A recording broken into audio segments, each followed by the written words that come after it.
لیکن ان کے پاس پیسے نہیں تھے تو انہوں نے حلال کے پیسے سے اتنا ہی تعمیر کیا اور نشاندہی کر دی کہ پتہ چلے کہ کعبہ وہاں تک ہے. لیکن اس میں حکمت یہ تھی کہ بہت سارے لوگوں کی حسرت یہ ہوتی ہے کہ بیت اللہ کے اندر جا کے عبادت کریں. اب جو پیسے والے ہیں یا عہدے دار ہیں بڑے بڑے وہ تو جا سکتے ہیں, غریب تو نہیں جا سکتا.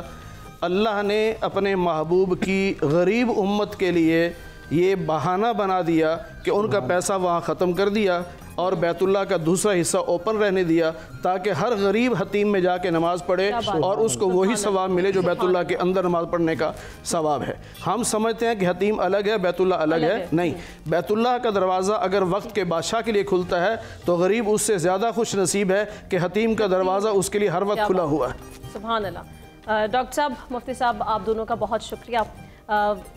وقت سحر جو ہے وہ بس اختتامی مراحل میں داخل ہو چکا ہے, تو میں آپ سے اجازت چاہوں گی. انشاءاللہ اللہ نے چاہا اور زندگی رہی تو آپ سے افطار ٹرانسمیشن میں ملاقات ہوگی. ابھی آپ اجازت دیجیے اور اپنا بہت سارا خیال رکھیے. رمضان کریم رمضان